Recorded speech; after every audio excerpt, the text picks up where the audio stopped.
Never mind, I got it.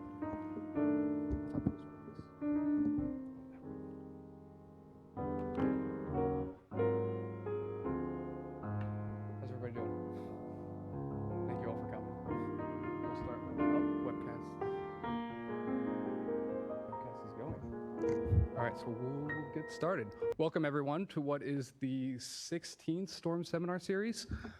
Today we'll be talking about multivalent stormwater actions in the era of climate change, and the speakers are Melanie Winters and Jonathan Parisho. They're from the River Project. So some housekeeping real quick. Emergency exits are out the back doors, down the big stairs to our right. We go out the front doors and meet in Cesar Chavez Park. Restrooms are out the back doors and to the left. If you come to the double doors, you went too far. This seminar is being recorded and will be available afterwards at thewaterboards.ca.gov/storms. I believe it'll also be on the Waterboards YouTube channel. And then we are taking questions for those of you that are online. Please email storms@waterboards.ca.gov. There should be a banner on the screen that has the email address as well. So for those that are not familiar, I work in the Storms Unit, or the Strategy to Optimize Resource Management of Stormwater. Our mission is to lead the evolution of stormwater and to advance the perspective that stormwater is a valuable resource. And we host these Storm Seminar Series as an open forum to feature new research, technology, policies, and news relating to stormwater. So with that, please help me welcome Melanie. All right, let's see if I can get this. Good morning. I'm Melanie Winter. I'm the founder and director of a small nonprofit in Los Angeles called the River Project. We've been around for about 2 decades. And you'll meet Jonathan Parisho here in a minute, who is a key part of our team. We've been working on what we describe as the intersection of water, land use, and climate change for about 20 years. And we want to talk today about where we see ourselves in this current situation. Immediately, I kind of want to put out there that 2 things. Multivalent. Did anybody in the room look it up or say you're using it wrong? We wanted to bring a new word to the table that is to get your attention in a sense, because multi-benefit is tired, and we've been applying it in ways that mean you get a bike path and a tree. And too often that's not advancing the objectives. So we wanted to discuss this in a way that can communicate how much more important it is to be much more robust in our perceptions of what multi-objective and multi-benefit mean, especially today. So that's the first thing. Second thing is, yes, my tooth fell out. So I'm just gonna let it go and smile. All right, I have the clicker, right? So we're gonna talk about challenges. We're gonna talk about nature-based solutions and how those are relevant today. We're gonna talk about the very important element of looking at, as we're comparing projects to one another and how to value them, how to differentiate between project types and project scales. We're going to talk about the role of watershed planning today, and then some recommendations and wrap it up. So everybody here is aware of what we're facing and the impacts that are accelerating and the severity that we've been experiencing in the last few years. And it's not just sea level rise. I think half a dozen years ago, most people in our part of the state talking about climate change, it was like, right, sea level rise, sure, 2100. Our beaches are broad, we're pretty cool. And I think that's shifted rather radically in the recent year, ever since the IPCC came out, and ever since we've been experiencing the fires and the debris flows and the floods much more directly. I think the IPCC did its very best to communicate the urgency of the situation. I'm not sure that that's being absorbed appropriately at all levels yet, but it's very clear that radical action is needed. I think often in our field, we think that means that people in other departments need to take action to reduce emissions. But it's as important to what we do as it is to what they do. there has to be drawdown. There can't just be emissions reduction. And the world that we work in is going to play that role. How we choose to move forward, what kind of projects we choose to prioritize and implement, play a significant role in our ability to thrive and adapt. We are not doing better, we're doing much worse. If you move back and look at the action that we have to take, and then you look at last year, we're going down the wrong path. We crossed the threshold of parts per million last year, and we had an all-time high for carbon outputs. Just in the last few months, the IPBES report underscored what the IPCC was saying and has been doing its darndest to communicate to everyone that these two emergencies need to be considered equally and collectively and jointly, and we need to be thinking about these things together as one.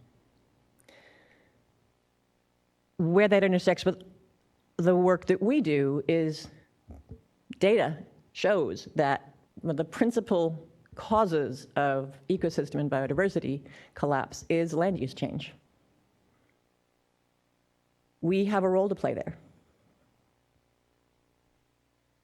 We are also in the California floristic province, and the extraordinary diversity of our ecosystems and our biota is going to be shifting, but we need to be as protective of it as we can.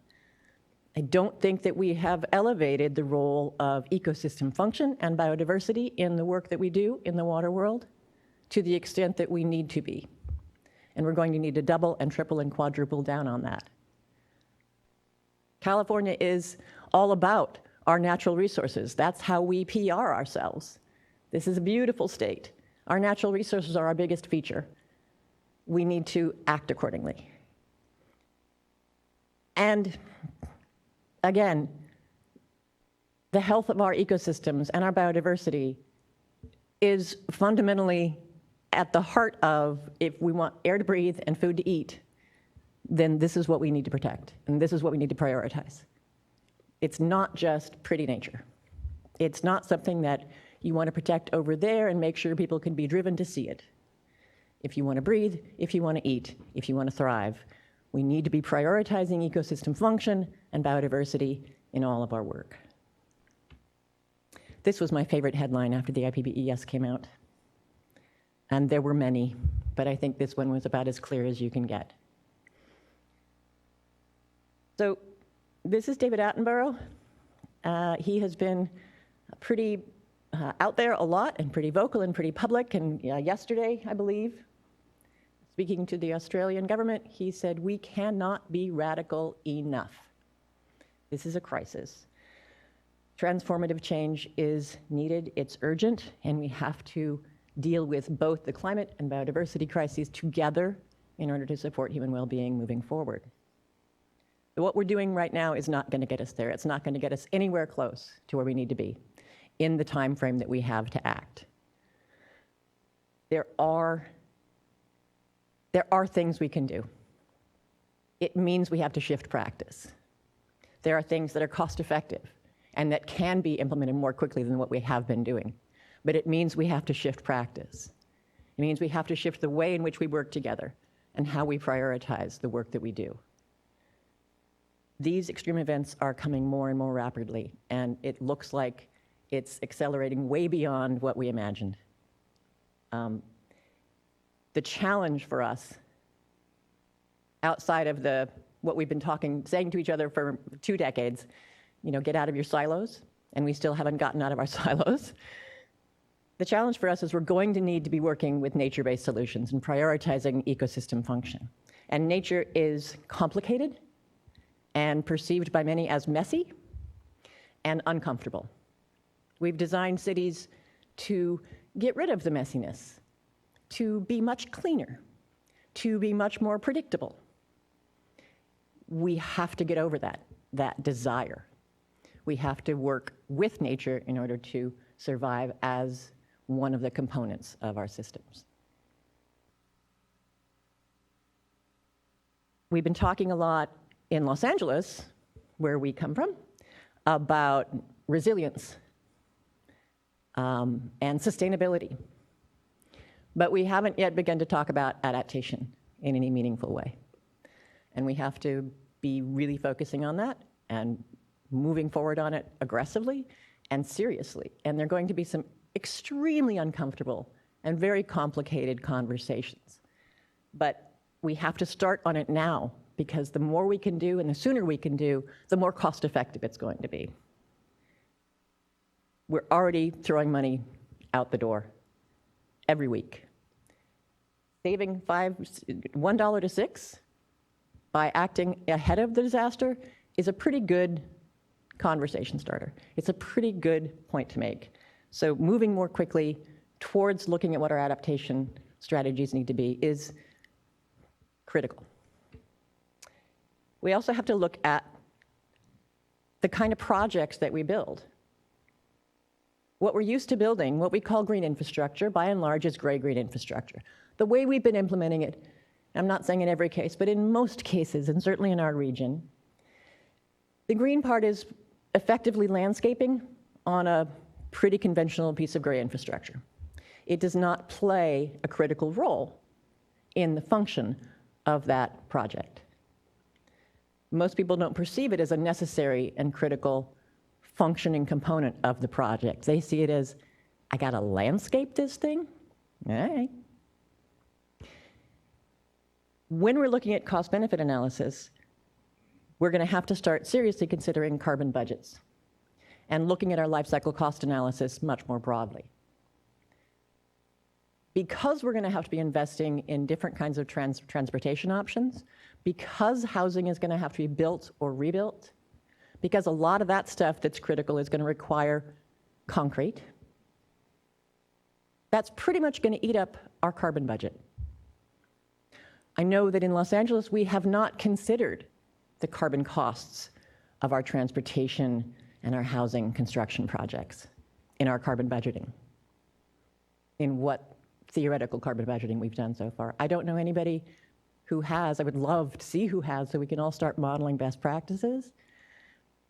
But this is a reality.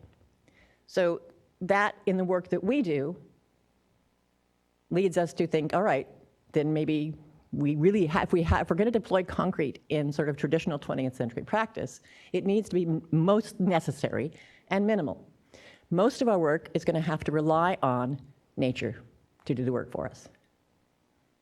In the urban environment, the argument has been, we don't have the space for it. We may not have the space today, but we're going to have the space after the next storm, one way or another. Getting out in front of that is critical. Where our priorities lie is critical. Being mindful of those data points on pre-disaster expenditures versus post-adaptive expenditures is critical. So when we're looking at life cycle costs of a project, we have to be thinking about more factors, right? So they're listed up there, and the stats on concrete are listed up there. It's pretty staggering. It's only behind the fossil fuel industry and transportation as the largest contributor. So thinking about that, how we do quote unquote green infrastructure. And I think that's why the conversation has shifted to nature-based solutions rather than green infrastructure, because it's difficult to start to redefine what you already understand to be something called green infrastructure. So maybe we should stop even using it and just move towards nature-based solutions. Carbon budgeting is critical. So the cost and the life cycle cost analysis of projects that we propose, and whether or not they're a net negative or a net positive. And in the work that we do, the vast, vast majority of it should be net positive. That's not to say that things like the infrastructure that needs to be the delivery pipes and things like that that are going to need to be steel and concrete account for that as well. So anything that we're doing on the stormwater side above ground, we can't be contributing to that. So where does that leave us? Looking at the benefits. We've looked at some of those critical cost factors. Now look at the list of benefits. And this is why we use multivalent. Again, how we've actually deployed green infrastructure is not so green. How we've actually done cost-benefit analysis are not accounting for full costs and are certainly not requiring a robust enough list of benefits. When you begin to look at the benefits of deploying the more nature-based solutions, when you start to think about, as we fund things, is it meeting our criteria? What's the project score? We can't be thinking about, you get all 5 points because you've got a tree and a bike path. If we're going to successfully adapt with the projects that we do to sequester carbon, for drawdown, to provide for public health and safety and well-being, we have to be requiring a much fuller list of benefits because those benefits are real. Turn it to Jonathan now. Hello, good morning. We always recommend looking at definitions and terms and being really clear about exactly what you're talking about. So here are a couple of definitions from the UN Water Assessment Program on nature-based solutions, basically honing in on talking about focus on soil, on biota, as well as the inert forces that we're looking at with different kinds of project types. And this might go a little bit beyond what some people traditionally think of when they think of infrastructure. It surprises many people in our region that the San Gabriel Mountains were actually established for water conservation purposes. A lot of the actions that many of the natural services have been providing to us for quite some time, we take for granted or just assume it's on the side. And in the installations that we do, we typically think of them as just being aesthetic features, even though we're counting on the water that goes through the ground that gets to our groundwater, that we're counting on the mangroves and the wetlands and the other natural forces that have been keeping this planet a home for us for all of our existence. So on this chart, which you can also see in some of our reports that we attach toward the end, you can see a breakdown of scale versus typology. A lot of the time we talk about just scale or just typology, but there is quite a spectrum in between, ranging from localized installations that are pipes and gutters and conveyance systems, to on the natural side, the unpaving, the kind of rain grading, what a lot of people think of as rain gardens, all the way to the mountains and the rivers and the floodplains, as compared with dams and spreading grounds and larger features. This isn't a weighting system of better to worse so much as a way of breaking down and comparing apples to apples of different project types and scales and the considerations that are relevant for the features. So when we're looking at the nature-based situations, we're looking at water flow through soil, we're looking at the biota, the invertebrates, the microbiology, the plant roots, opening up systems over time. All of that material also being able to sequester carbon and support a lot of that drawdown that we've been talking about. So just a few call-outs. Nature-based solutions, depending on the assessments that you're looking at, there are quite a few that look at different kinds of carbon budgets and opportunities. They assess that approximately 30%, somewhere in the range of the different assessments that have been done, can be addressed by what we consider to be nature-based solutions, including improving biomass and focusing on soil health and productivity. Healthy soil can increase water infiltration and also hold up to 20 times its weight in water, largely due to the organic composition as well as the life that is active in the soil. Globally, soils hold more than 3 times the carbon that's currently in the atmosphere. We can leverage this at a great scale across many land use types.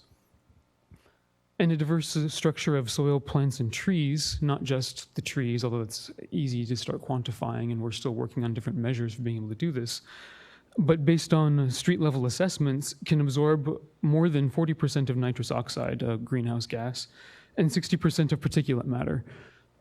Plants and soil are amazing filters. The soil itself is an amazing filter. By diversifying the structure, by getting that into more spaces, we can be doing a lot to deal with issues at the source and not the concentrations that we often try to consider in larger projects. So we'll talk a little bit about project types and integration. Again, that matrix is really significant in our comparing apples to apples with different project types.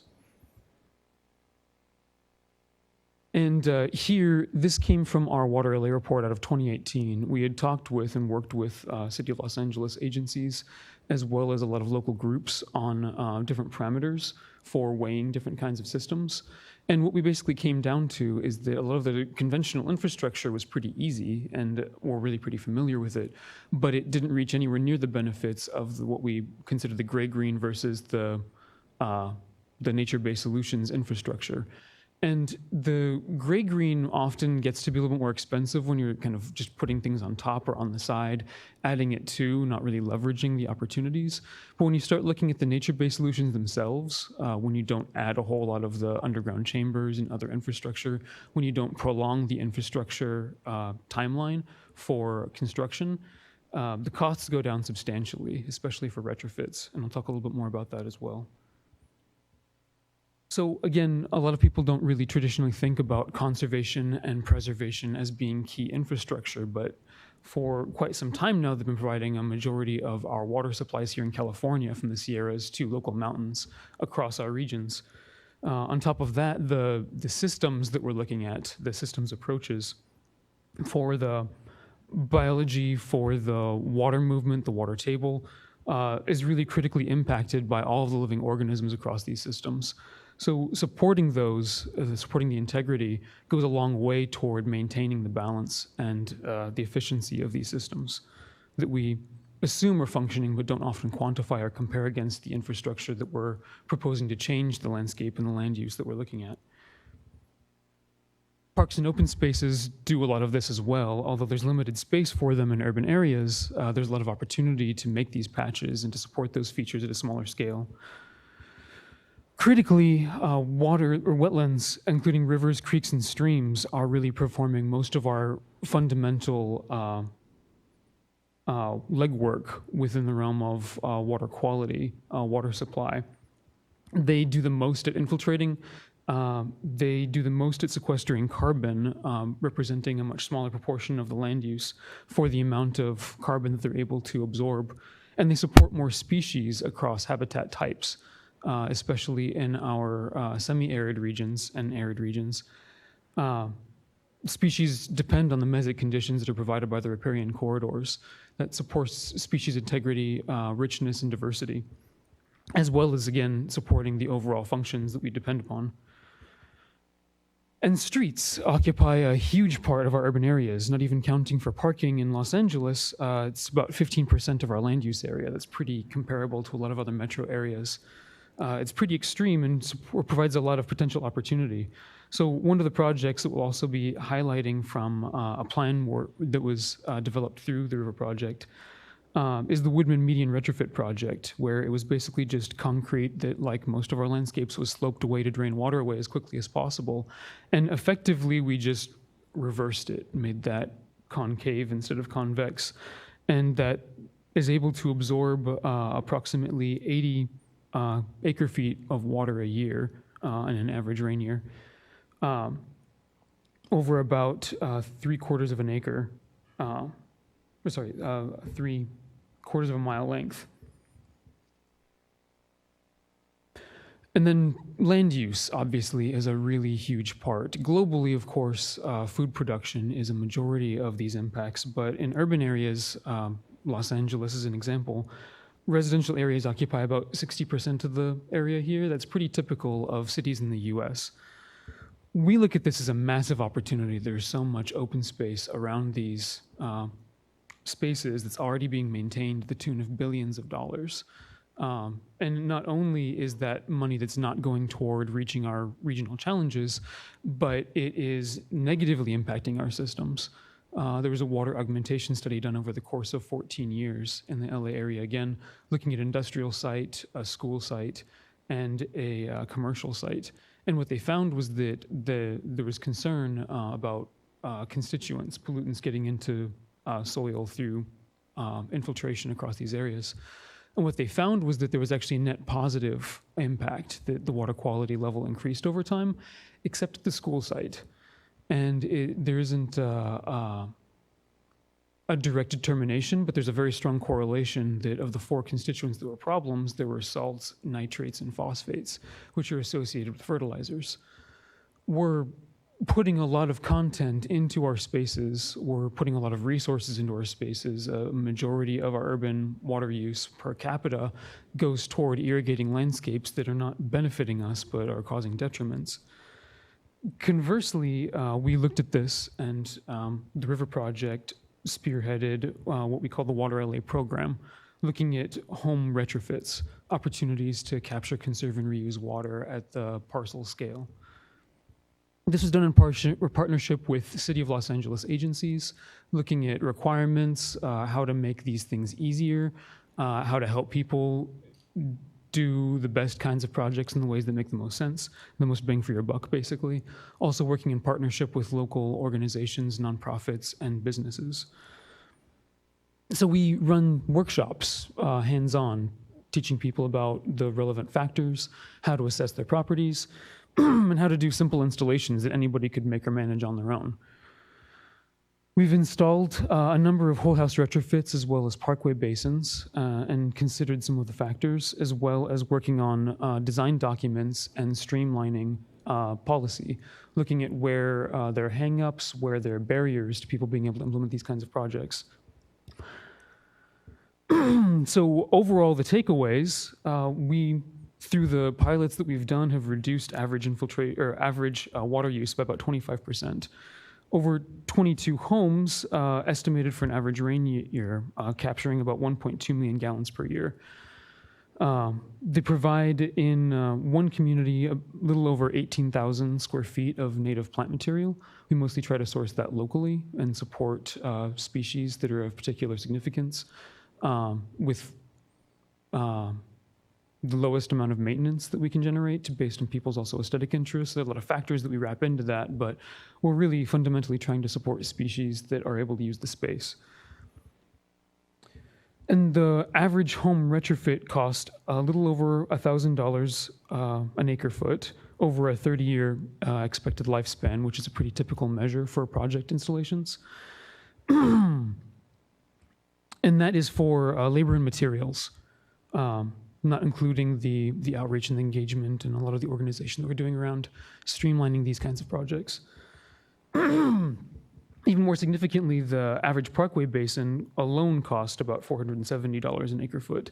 You can see at the bottom right there on the chart how that compares against other projects done by DWP.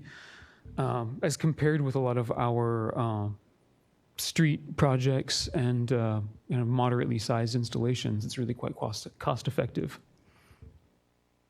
And then what people think about it. We had the benefit of having a third party do exit interviews with people after we did installations. So this isn't just what they told us, this is what they're telling other people. That they appreciated it. One of the things that I heard that really made the most impact on me was that people had said, I'm sure it's hyperbole, but they'd only ever seen flies in their neighborhood before, and now they see birds and butterflies. There's a significant difference in the installations. You walk up to one and there's sound, there are things buzzing, there are sometimes dozens of different hymenoptera that we're supporting just with small installations they're able to benefit from in these neighborhoods. And people just liked the look and the feel of it. They made it feel more like a community. And also through the workshop series, people got to know each other a little bit better. So this is a quote from Francis Pivy Weber that you have a moment to read, but basically between our professionals that have been reviewing documents, people have acknowledged that these are a missing piece of necessary infrastructure. And then Gary Giro, locally for us, the Chief Sustainability Officer for the County of Los Angeles. There are a number of other quotes and references, and we've got links to the report toward the end. And then monitoring. This is actually just from this week. We had the County of Los Angeles as a current partner on some of our installations out with us doing actual monitoring on the installations, which they observed is probably the first time we've done this for low-impact development projects in Los Angeles. This is really significant for us. Not very long ago, the Southern California Water Coalition, just last year, they put out a paper on their inventory they'd been working on for a couple years, trying to find projects that had been monitored across Southern California, and they were only able to find 32. And the vast majority of those were for centralized projects, and most of those were for dams and other large infrastructure that hadn't really parsed the different pieces very well. So they didn't, by and large, include maintenance and operations specific to the projects, or the construction costs specific to the benefits that came from the retrofits. So there's a need for a lot more resolution in the kind of data that we're looking at and how we're evaluating the actual impacts of the projects after the fact, not just what we're estimating, which is much more typical of projects. The Pacific Institute also had considered costs of large and landscape conversion projects, but not a lot of the very smallest. Their small range was between 280 and 1,500 acre-feet a year. Those are basically most of the projects that we have in Southern California. In the LA area, there's only one relative to Santa Fe Dam that was larger than that. So we really just don't have a lot of space for the kinds of very large projects, while they've been found to be pretty efficient, that we would be able to implement. So that's pretty significant for the way that we're evaluating possible benefits and impacts, especially at scale. This next short section comes largely out of our measuring benefits of distributed nature-based stormwater projects, which we released at request and as a corollary to that previous study that was done, because it didn't include a lot of information or external references for measuring. We include references for other major metropolitan cities, which is pretty relevant, and I do recommend taking a look. There are some really great references and numbers in there for different measures I'm going to kind of summarize here. But our main takeaways were basically that more monitoring data is needed badly. Differentiating between project scales and typologies also provides more clarity. Something that, again, is often missing is that we'll talk about green versus gray-green, or talk about distributed, or really interestingly, in the case of the Pacific Institute, they talk about small projects, but those small projects are large projects. So without really defining what it is that you're talking about, what the dimensions are, what the scale is, it's really difficult to actually see what the real benefits are for the value. We have a tendency to kind of have our highlights and takeaways, but not necessarily read the details. Evaluating project co-benefits beyond stormwater volume is also quite significant, as we also talked about. There are dozens and dozens of challenges that we have, especially in our dynamic but very volatile region. And then also accurate cost figures support fiscal decision-making, oftentimes without breaking down what the costs are by discrete portions. It's challenging. So some of the points that I'll go over rather quickly are definitions of terms, need for data, topology scale, new versus retrofit, construction costs, operations and maintenance, and multiple benefits. We already pretty much covered the definitions of terms and need for data. So again, that typology versus scale, very significant when considering different project types. With regard to typologies, the majority of infrastructure, of course, is conventional gray infrastructure. Again, generally the green parts are kind of added on for aesthetic interests or because they have to for different measures or policy requirements. But we really draw a distinction where gray infrastructure fundamentally requires exclusively human inputs. Natural systems that we work to leverage don't.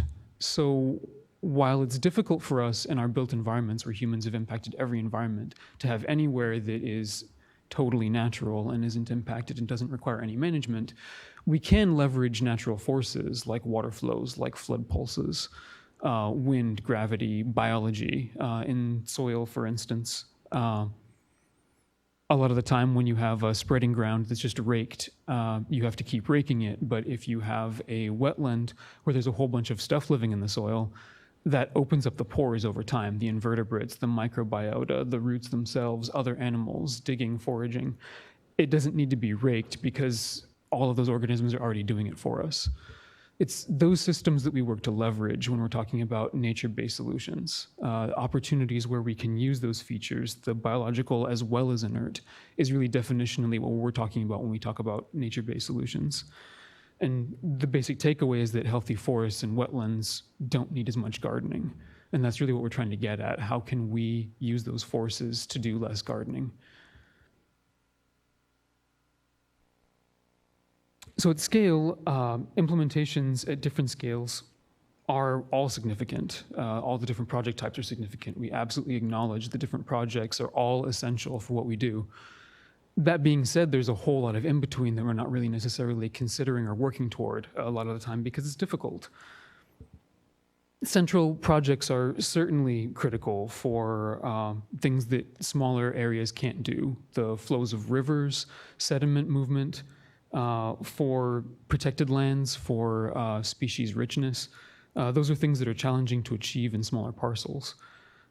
Similarly, you can get a lot more impact for value with some of the largest installations, which we see in some of our dam projects across the state. That being said, distributed projects can manage water at the source, especially for water quality. That's really significant because often what we see is that the pollutants build up, especially as they get to the ocean, and it can bleach large areas because it's too much to handle.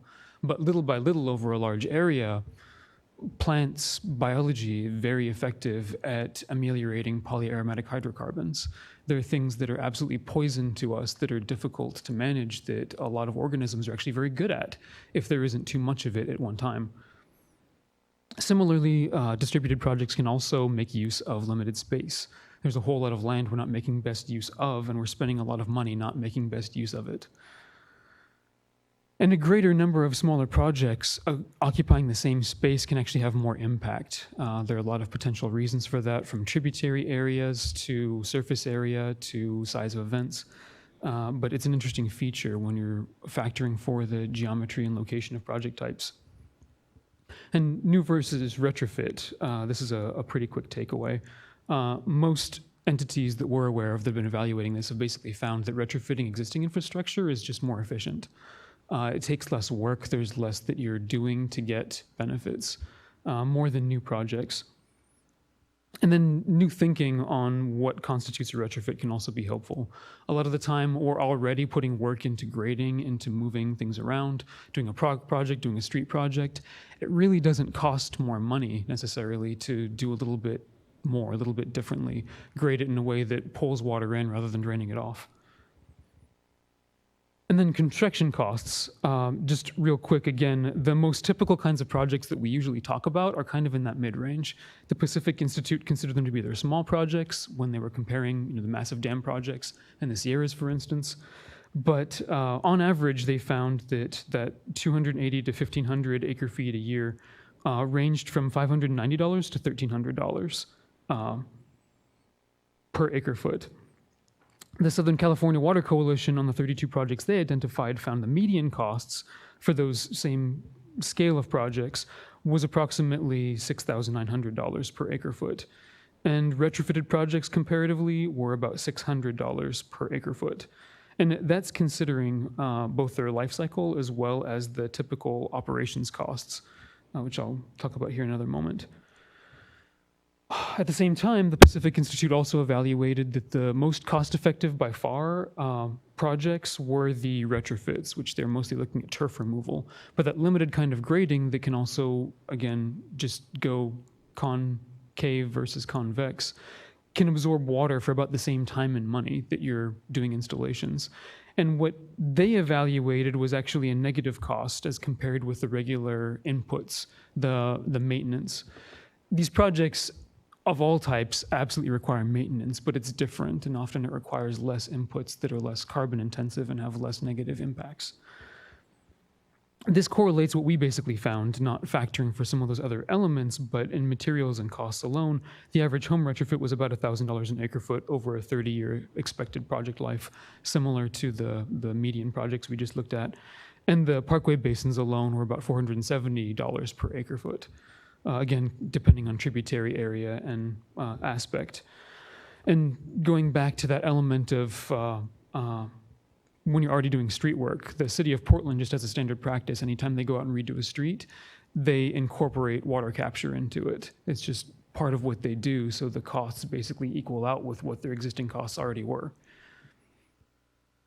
And then with operations and maintenance, most projects significantly underrate underestimate costs.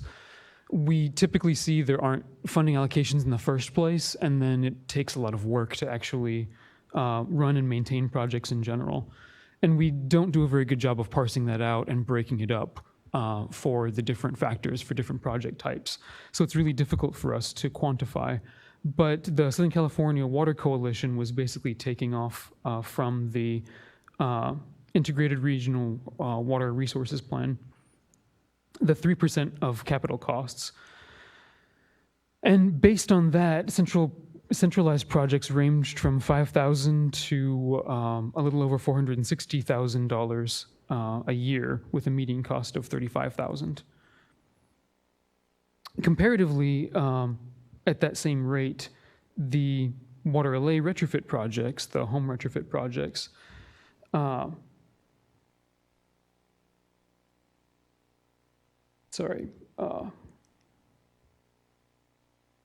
they came out to be approximately $156 a year in maintenance. And this is also at a level that any homeowner can make and manage themselves. Similarly, businesses can also operate within this range, as well as other professionals. And a lot of what this comes down to is basically that the nature-based solutions, again, focusing in soil and above ground elements, are easy to access. There isn't a lot of underground apparatus that has to be dug up, has to be recreated, has to be poured again every time it needs to be maintained. And then multiple benefits. According to the US EPA, the most common ways of factoring are either just the direct construction costs or life cycle costs, only including the planning, design, and installation and the operation costs, not the material costs, not the embodied costs, not like the embodied carbon. That's really very significant, particularly for our current situation. So one of the most excellent examples we're familiar with actually is an evaluation that was done by Stratus for the city of Philadelphia. They factored for many of the benefits that might be considered, evaluating water quality, recreation, aesthetics, urban cooling, wetland creation, jobs, energy efficiency, air-related health impacts, and traffic impacts. Which ended up being more substantial than one might expect. And this is a great reference if you're interested in data and the details. But what they basically concluded was that the green infrastructure benefits, the value ranged from almost $2 to about 1.94 to 4.47 billion over a 40-year period, as compared with just 0.06 to 0.14 billion for gray infrastructure alternatives they were considering when they were evaluating which projects might be most effective. So I'll go back to that rather lengthy list of benefits, and this is not even comprehensive of all of the different factors that you can consider coming out of projects and what they're able to accomplish, especially when it's at the surface and not just buried below the ground and not to be seen. So our big takeaways with this section, basically, that integrated planning can capture more co-benefits, that we can be doing a lot more to realize our many challenges. Individual actions can add up to make a big difference when you scale it up over large areas. And nature-based solutions are cost-effective and can also work toward realizing climate resilience and more.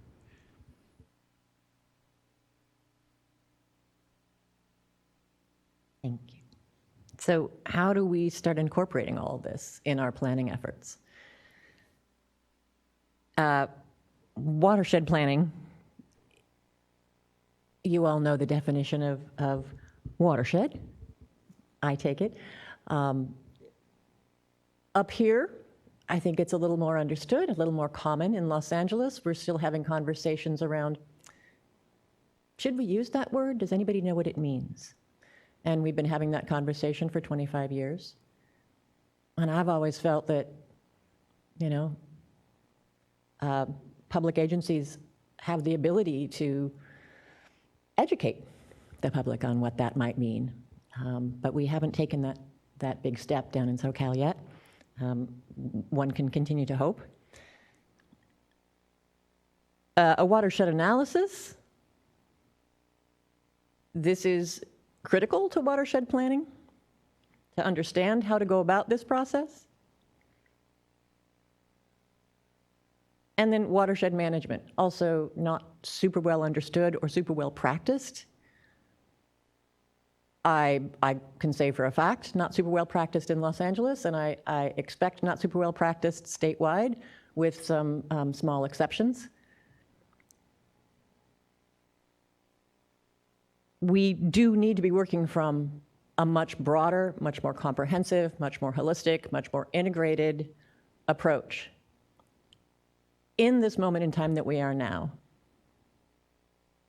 We have a very large list of factors to consider, a very large and overwhelming list of challenges to address, and nowhere near the kind of time nor resources to address them.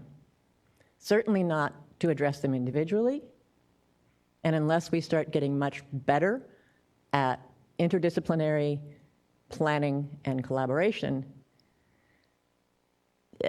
then this is the fundamental challenge that we have in front of us right now, to really embody and to work from a broad, comprehensive perspective and incorporate as many of the factors and the challenges that we have, watershed by watershed, because all of our watersheds differ in their assets and their challenges across the region. Considering these as our planning areas and considering them holistically and planning collaboratively is the challenge in front of us. We had a good start on that 20 years ago, and we had a great framework for it 20 years ago. The Cal-Fed Bay Delta Watershed Program took a very hard look at best practices for doing watershed planning. It's interesting that it's really hard to even find the program documents now, but they do exist. They're out there. We're including some references and for you and where to find them if you can't. But we were one of the recipients of a grant to do a watershed plan in Southern California. Most of the resources were here in the Bay Delta, but since we are a limiting drawdown factor of the resources up here and we do impact the Bay Delta, we were given a grant to do a watershed management plan for the Tahunga-Pacoima. In order to be able to take on that project, all of us who implemented these planning processes had to go to boot camp. And it was a week-long boot camp so that we could understand how to go about the process and what the best practices were, because they're very much outside of the way that planning had been done and the way that planning, for the most part, still is being done. Our Tahunga-Pacoima watershed plan was a plan to look at the largest subwatershed of the Los Angeles River. 225 square miles, extraordinarily diverse. Most of it is the upper San Gabriel Mountains, but the lower watershed is extremely dense, urbanized areas. Of the 37 priority projects that were published in our plan, I think we're unusual in these watershed plans across the state. We've seen 13 of those projects already completed. We have another half a dozen are to be completed in the very near future, and then another half a dozen are funded and in the planning stages. That's a pretty large number of projects that are in a planning document that actually get done. I know that a lot of you in the room are aware of plan documents that then just sort of end up sitting on the shelf until somebody comes up to do another plan 5 or 6 years later. So we're very happy about how this has been actualized, and I think a lot of it is due to how seriously we took the boot camp and the lessons that came out of that process, and how seriously we took the process that the Cal-Fed Bay Delta Watershed Program wanted you to implement these processes through. So this is our process diagram for reminding ourselves of how to do planning in order to incorporate, encapsulate as many of the challenges and as many of the possible benefits as we can at this critical point in our time, in our history. So building a diverse and broad constituency is super key. Getting key stakeholders, our plan had folks from federal agencies, all the relevant federal agencies, state, county, city, and community leaders, as well as tribal leaders and individual residents. The invitation to be on our steering committee was open to everyone. It was not, people were not appointed, and it wasn't simply agency folks, and it wasn't simply experts. It was literally open to everyone. We did a lot of work to talk about what we were going to do and to invite everybody to the table and to build a very diverse constituency to steer us and guide us through this process. We did have a technical advisory committee, but our steering group was wide open. We had regularly scheduled meetings that were structured to inform everybody, and it wasn't just the experts telling the non-experts about things that they did not know. There was a lot to be learned by the experts from the local community members as well.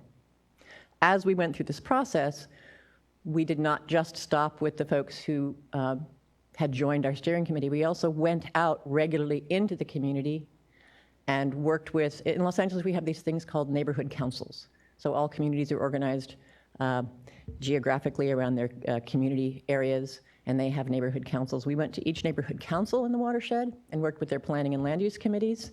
We brought massive, large-scale aerial photographs of their neighborhood council area within the watershed. We talked about what our goals and objectives were, and we asked them for their input on areas in the community that could help to meet those goals and objectives, and in what way, and give us more information on that, and how do you see that happening. So a lot of the great ideas and some of the projects that have actually been implemented came directly from community members, bringing those ideas to the table. We wanted to build trust between these very diverse stakeholders at our group, so we had a practice of potluck. Every steering committee meeting, because the best time to engage the most people is not during the day, it's right after work. We moved our meetings around the watershed, so it wasn't that certain communities always had to drive to a far distance. We rotated it around the community.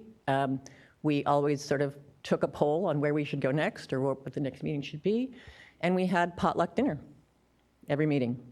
As you know, the state will not pay for food at these meetings, and yet they're wondering why people don't get engaged. So we solve that by just taking it as, our own expense to provide the base for a potluck meal. And we had different kinds of meals every month. And with the agenda would go, we're bringing this month. You bring whatever. And people got into it. And everybody would bring an element, some sort of thing to add to that potluck meal. And of course, we had reusable plates and cups and everything. And it makes preparing for meetings a little more intense, but it built community amongst all of our stakeholders. It built trust amongst all of our stakeholders, and it made our process smoother. Another thing is having the team respond to the stakeholders truly, rather than the other way around. I'm sure all of us have been to meetings and planning processes where stakeholders are giving input and the team is like, thank you very much. And we'll park that, or we'll note that, and you don't see it realized, right? We were very clear about making sure that the team was responsive to the stakeholders. Having clear goals and objectives, and getting those clear goals and objectives through consensus. This was one of the longest, it took the longest in our plan process. It took us 6 months to get to goals and objectives. We wordsmithed the crap out of it. But we wanted, on this key point, we wanted to get as close to actual consensus as possible. Consensus process is really, really rough. Striving for it is pretty much the best you can do. But on the goals and objectives, we wanted consensus. And that meant saying things in a very precise way. Our watershed plan is probably the only one in the state that does not have a goal of improving flood control or reducing flood risk. What it instead does say is increase public safety. I think it starts by saying restore ecosystem function while improving public safety. Because that's what you're really saying. underneath all of that when you talk about flood control or flood protection. You're talking about public safety. But if we're doing that in the light of all the other goals and objectives, then you have to talk about ecosystem function. So we got super precise about our goals and objectives, and it paid off because people understood what our goals and objectives were. I often run up against a situation where someone has a high-level goal that has a common phrase in it. And if you really ask people how they interpret that common phrase, you'll get 6 or 7 different answers. And yet, this is supposed to be your shared goals and objectives document. And we need to take the time to make sure we're clear on what our goals and objectives are. Providing context at every step of the way is super important.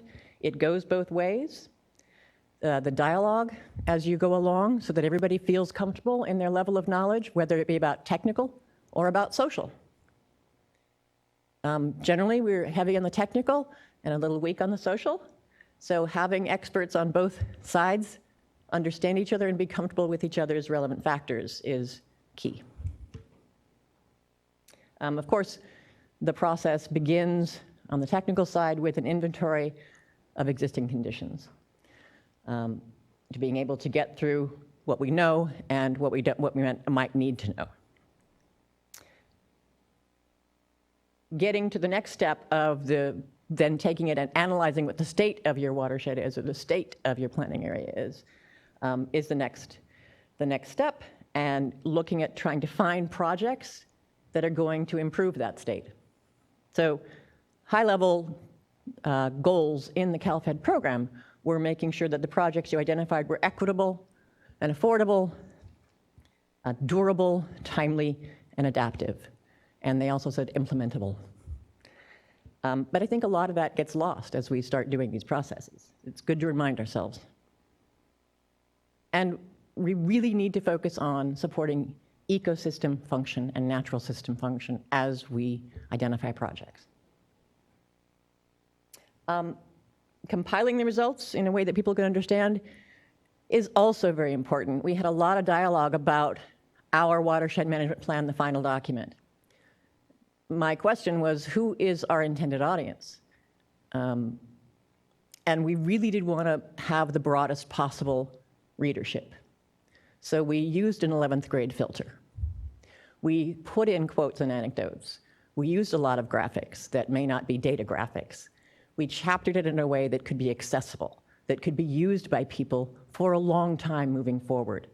It was an unusual structure for a plan document, but it has persisted, this document, and as you see, it has been implemented and it has moved forward. The partnerships that were forged across agencies and with stakeholders through this process also is another good factor in the success of implementation here. So the other thing is celebrating success throughout. And it seems trivial, but it's really important. At every step of the way, making sure you're recognizing each other, making sure you're celebrating the steps, making sure that you are taking that time. It has a huge impact. And then be willing to adapt rather than just shelve the plan and start anew. Be willing to use adaptive management as you move forward with new data, as new information comes in, reviewing and adapting, keeping that alive.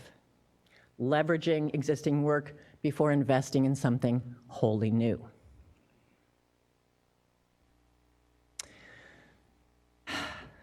Back to the climate.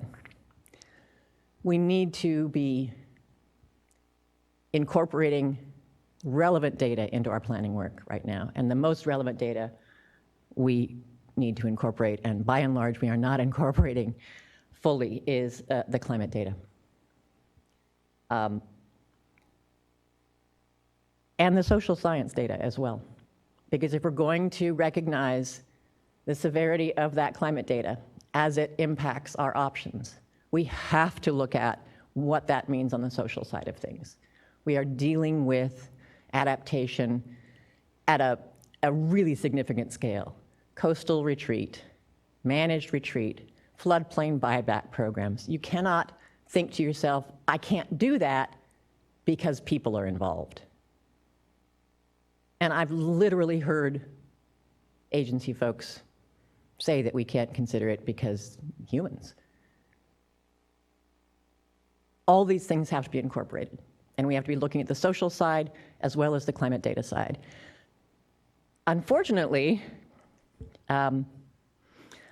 we're planning in Los Angeles 2 major planning efforts that do not have the most critical data we can have. We have 30-plus-year-old flood risk data. We cannot plan for river systems and tributary systems absent that data. We can't pretend it's not relevant. That's happening in a lot of places, be it for planning for water bodies or other kinds of planning. If we're not factoring in that we are looking at longer drought periods and what the impacts of that are going to be, and much larger storm events and what the impacts of that are going to be on all the work we do, then there is no point in pretending that the work we're doing, similar to the work we've been doing, has any value. And this is a massive challenge, and it's an existential challenge for everybody working in the field, because it's hard to shift practice. But we must shift practice, and we must be recognizing the most critical data in front of us right now, and that is, in large measure, data that is missing or hasn't been incorporated or needs to be considered. And understanding the importance of that before proceeding along a plan that may have a schedule or may have a deliverable, recognizing the importance of that data that may be missing before proceeding to continue through your budget and your schedule. This is a critical moment in time. And those things can't be ignored, because then you have a plan that's going to create projects, and we're going to invest in things that may likely not survive and be durable, or be relevant, or be useful. So again, remembering that pre-disaster investments are going to save us. Thinking in terms of real estate values of today as a limiting factor. Looking at the data and the information that's coming out of the reinsurance industry globally, the real estate industry globally, understanding how dynamic that is right now, figuring out what our priorities are, considering those factors in our planning efforts, crucial. The notion that we can't redesign our urban grids to incorporate ecosystem function, biodiversity, because real estate's so expensive, people are already living there, we built streets. We built that less than 100 years ago, by and large. It is not going to survive, much of it, the disasters that are coming. So again, getting out ahead of that with our priorities in order is the most cost-effective thing we can do. And cost-effective and speed are really our marching orders. Balancing those things is a huge challenge. So, transformative change. And as Sir Richard Attenborough said, we can't be radical enough, right? So the key elements of transformative change: address climate change and biodiversity together. Invest in projects that sharply reduce or sequester emissions. Do not invest in projects that increase emissions or fail to sequester or reduce them. Take the direct and indirect drivers of biodiversity loss into account. Replicate and scale successful projects and policies. Coordinate, integrate, cross-sectoral practice. So super key. Inclusive, cross-disciplinary, cross-sectoral, collaborative processes and structures. This is not how we've been doing things. These are the key takeaways for a habitable future for us as species. And we want to direct you to a couple of documents that we produced on the parcel scale nature-based work, our Water LA report, and on measuring the benefits of distributed nature-based, that typology and scale comparison when you're looking at value. Both of those are available on our website. And the references throughout the presentation here are in our presentation, which I understand will be available for download as well later, yeah? Okay. Last slide. Questions?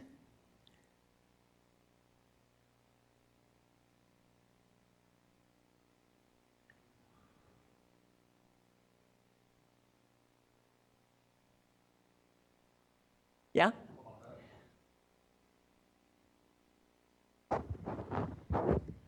Earlier, you were talking about measuring benefits, and in particular for that,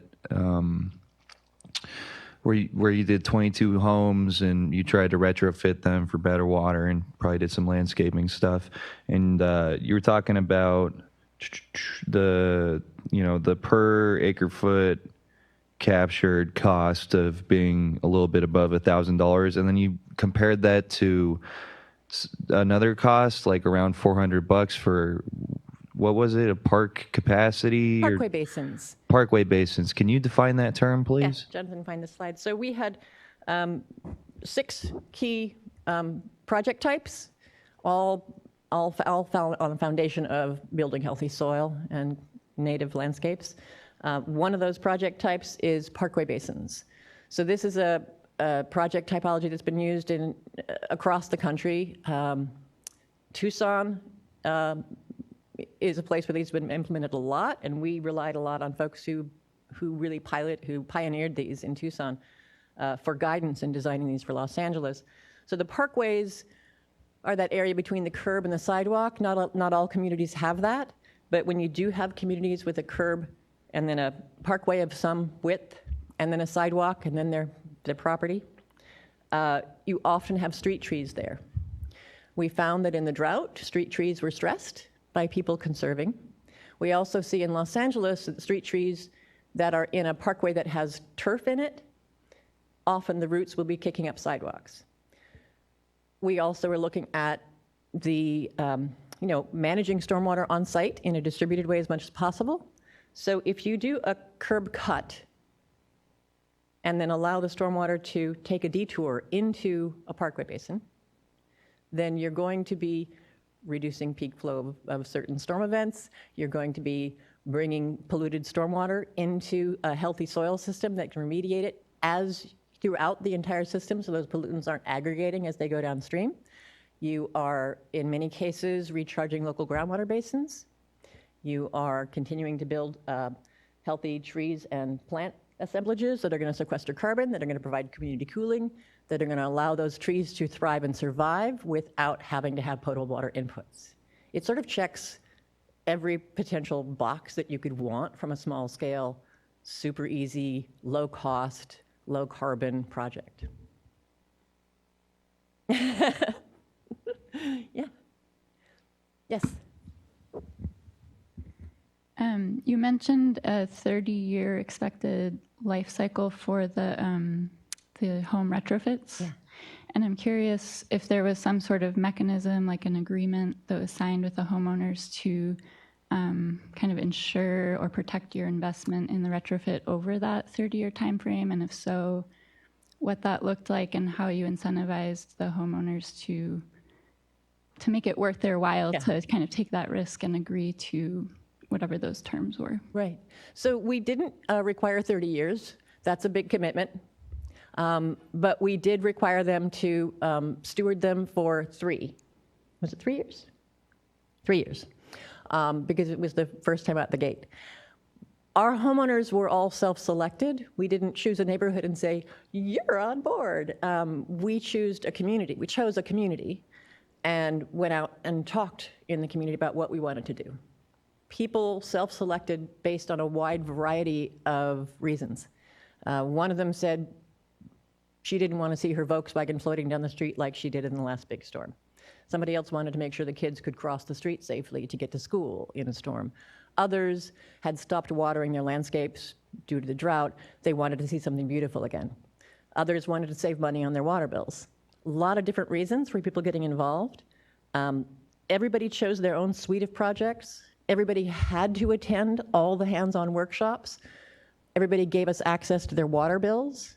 There was a long list of commitments that were made from people, and that helped us to ensure that there was some significant measure of buy-in. And one of those things was stewarding the project for at least 3 years. it was our first pilot. What we'd like to continue to do is have the conversations as we begin to be able to value these retrofits appropriately and the value they have to municipalities in terms of TMDL compliance, in terms of building local water resources, in terms of community cooling, in terms of biodiversity, is to be able to offer other incentives for homeowners, is to be able to tie maintenance of those projects to ongoing incentives or tax rebates, is to be able to tie the project's viability when you sell the house, transfer that responsibility over.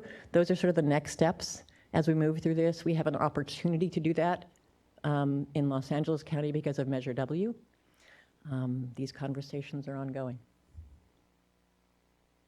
I like to say, imagine 100 years ago, if someone had looked out over the valley and said, all those homes will have a bright green emerald flat lawn, and homeowners will spend hours every weekend making sure that it stays flat and bright green and always something flowering. People would have looked at you like you were completely insane. How are you going to convince people to spend that kind of time and that kind of effort and that kind of money in something that 100 years ago they would have said had no value, and they would have been right. And yet look what happened with social pressure. Given our priorities and the exigencies that we're faced with right now, getting this to scale, getting that 3.5% tipping point is one of the most important things we can do to turn that practice around. Yeah. So when it comes to inclusivity or equity, do you have any examples of maybe some, I mean, even for these smaller scale decentralized projects, but probably a little bit larger sized projects where you've engaged like the local community with public works in terms of like job opportunities, perhaps in economically disadvantaged areas? Yeah. So the fun thing is we've seen, as we were doing our first pilot, a lot of the youth from the community saw what was going on, and they were like, hey, you got anything for me? Is this something I can do? Because working outdoors and working in nature and addressing these things is like, if that could be a job, I'm all in. And we were able to bring some folks from some of the youth from the community in to assist in some of the work we were doing. We were also doing the Woodman median right there, and we were doing some maintenance. We brought some folks in to work alongside of us as we did that. It's one of the things that sort of pushed us to develop a proposal that's in the Water LA report about the critical role that stewardship of nature is going to take in, from right now forward. Comparing that to what trade school was like for older people. When we were in middle school, everybody had to start to learn a trade, and you had the option of going off into trade school or community college to learn a trade when we used to repair things.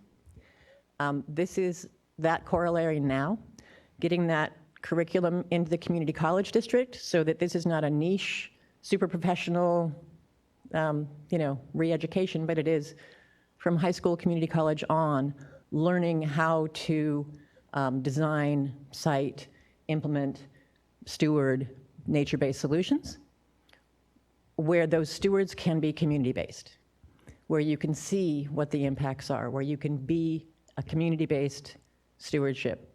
This is the goal, is to have, we always talk about local hire. We want permanent local hire, stewardship, doing this kind of nature-based work, facilitating this community work, moving it forward. And I think our proposal, the way forward on that is to make it a community college curricula so that it can be affordable and accessible to everyone.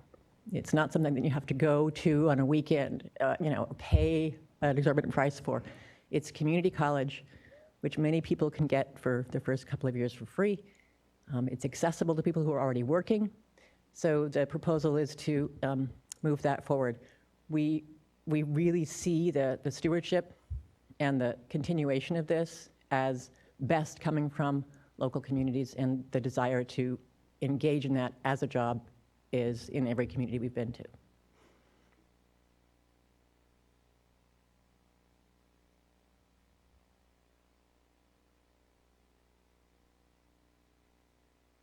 Yeah, I think on the parcel-based stuff, it's your own property.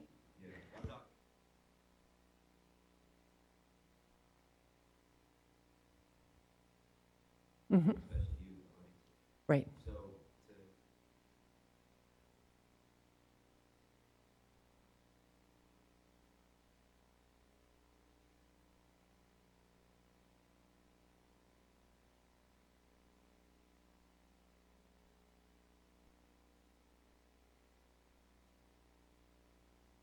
Yeah, I think there's a lot of different ways to go about that. If you're talking about the sort of neighborhood scale stuff, like the Woodman median, and having that maintenance be community-based, yeah, you can do land trusts. In the city of Los Angeles, we have a great potential opportunity with the neighborhood councils, to become urban foresters, to become watershed stewards. There's a lot of potential ways to structure that beneficially with support from city, county, local government. It is more cost-effective than O&M on the traditional work anyway. Having that local stewardship is great because you're on the ground in the community. You can see what's happening to the projects more clearly. You understand directly what the benefits of a healthy functioning system are as opposed to from somewhere else. You are directly experiencing the benefits or the challenges that project is undergoing. So having those local community stewards is absolutely a vision that we have and we're in conversation about. Yeah, for right now with the Woodman median, it's adjacent to a Kaiser facility, Kaiser Hospital. And we had worked out an agreement with them. Our organization did the monitoring and maintenance of vegetation for the first year. And then we transitioned it over to Kaiser has taken on the responsibility. We found a landscape person who had the shared values and does great work, and Kaiser pays for him to be maintaining that project right now. There's a lot of ways you can work with that. We have a couple online. So the first one is, have you been able to monitor an outfall and show any changes in water quality? And then if not, have you modeled, and are there any studies that can show how these projects might help with TMDLs and waste load allocations? Initially, actually, the first pilot was designed around the Woodman median having locations that could be actually monitored specifically, and it was sized with a test case. Unfortunately, the median didn't go forward in the same schedule, and there were some hiccups with the implementation. But after the fact, that was modeled, and that's included in the 2018 Water LA report, which we referenced there at the end. It does include the estimates of the TMDLs there, and we just this week started our first testing of parkway basins in South LA, West Whittier, and in the San Gabriel Valley areas where we've done parkway basin retrofits. So we're looking forward to getting those results. Over the next 18 months, we'll do 2 more returns and see how that changes over time. I will add to that. Most of the work we've been doing for TMDL compliance in Los Angeles has not been monitored at all. We use the same modeling that the City of Los Angeles Bureau of Sanitation has been using for all of their projects when we quantified the benefits of this with respect to water quality. But, oh shoot, I forgot what I was going to say. There was another key point that I just, dang it, right out of my head. Shoot. Oh, however, based on that modeling and based on conversations and based on having some of the engineers who were responsible for developing the EWIMP, the Enhanced Watershed Management programs, for the Upper Los Angeles River, where our initial pilot was, based on what results we did get, based on their visits to our project sites, they recommended and they built into the Upper Los Angeles River EWIMP for TMDLs that the parcel-based retrofits like this should be implemented at a minimum rate of 1% of total residential properties every year in order to hit our water quality targets. So this is built into their reasonable assurance analysis, the assumption that we will be transforming and retrofitting 1% of all residential properties per year in order to reach our TMDL goals.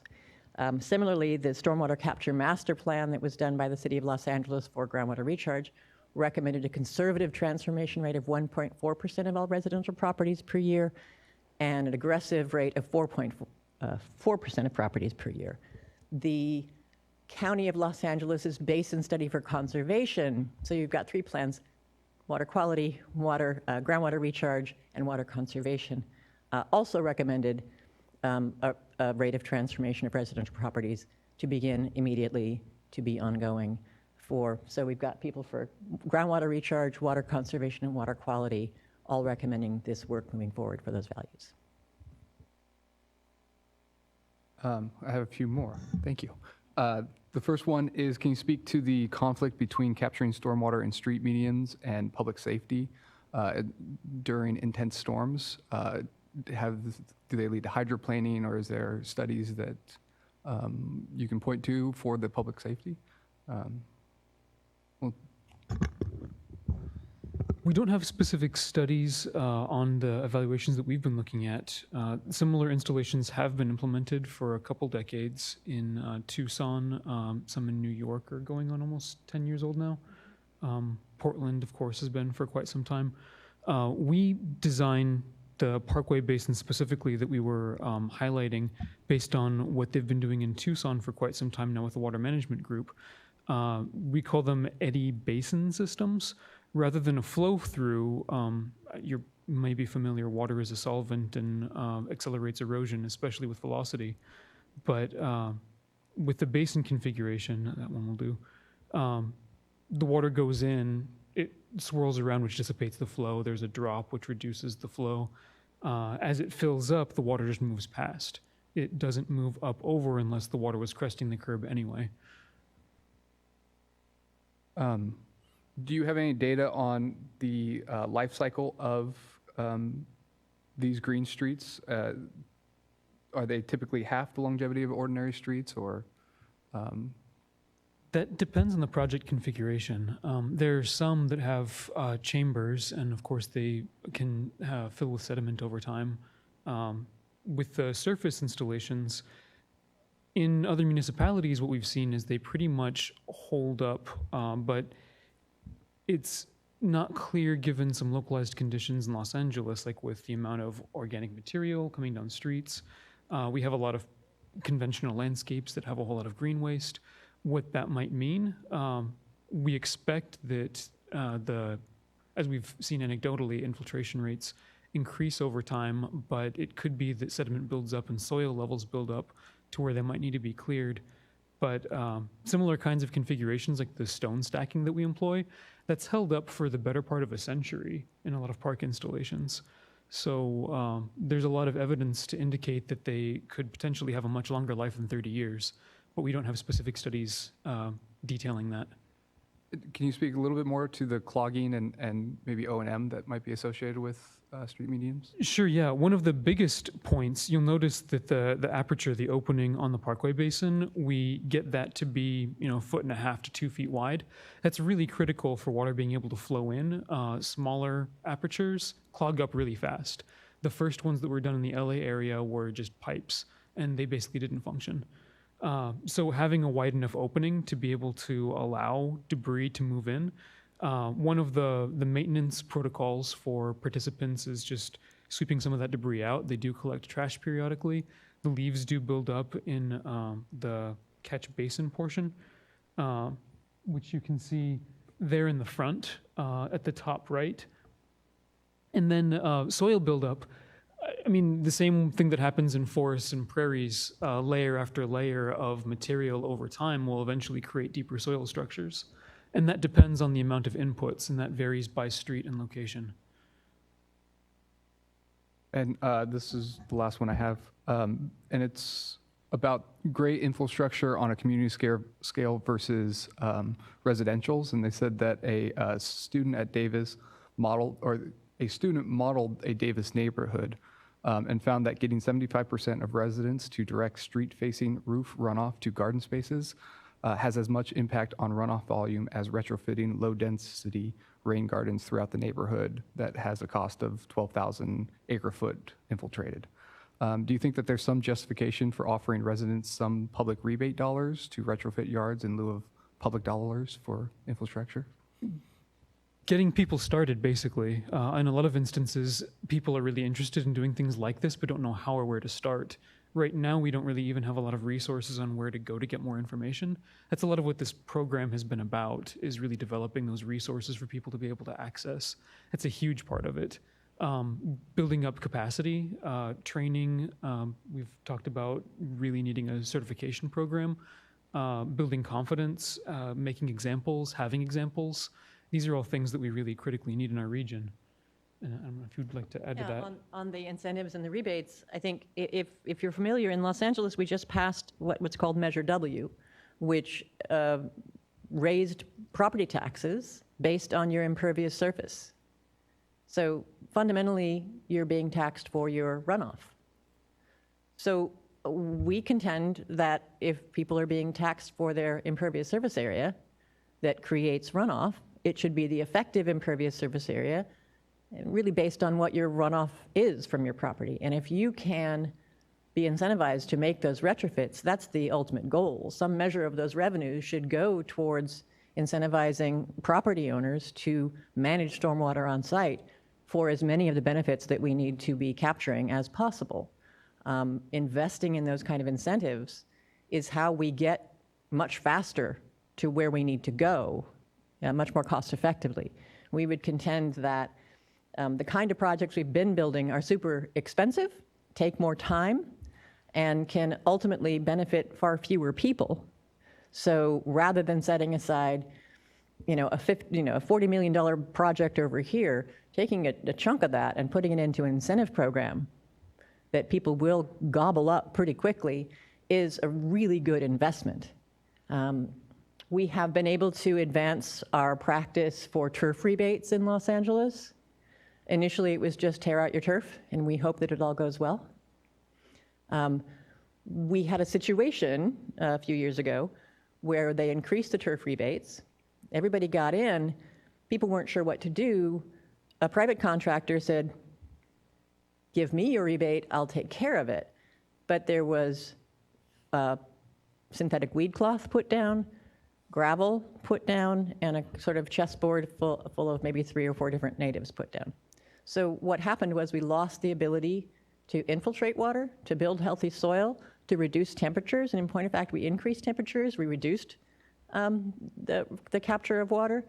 So there was a pushback from the River Project and Surfrider and others, and we worked with the Department of Water and Power to adjust the turf rebate in Los Angeles, and now you must harvest some rainwater, be it through rain grading, be it through a rain tank, be it through some combination of factors, but you can't just remove turf anymore. You can also no longer get a rebate and apply synthetic turf, and you also can no longer put down synthetic weed cloth. And you have to have healthy soil and a certain percentage of plant cover. So step by step, we want to continue to take steps and take larger ones as we move through this process. These resources need to be available to people, and that's what we're working on through this current series of partnerships with the County of Los Angeles, the Rivers and Mountains Conservancy, and Department of Water Resources, is to complete these resource guides so that they become accessible to everybody, and could also be useful as we see them as an amendment to most municipalities' low-impact development guides, which are geared towards contractors and engineers mostly.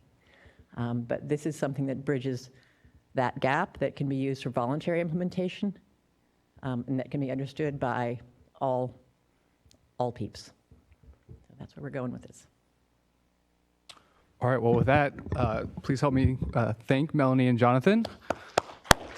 And thank you all for coming. And we can take further questions online, or if you have follow-up, please feel free to contact us, and we'll post this video shortly. And thanks.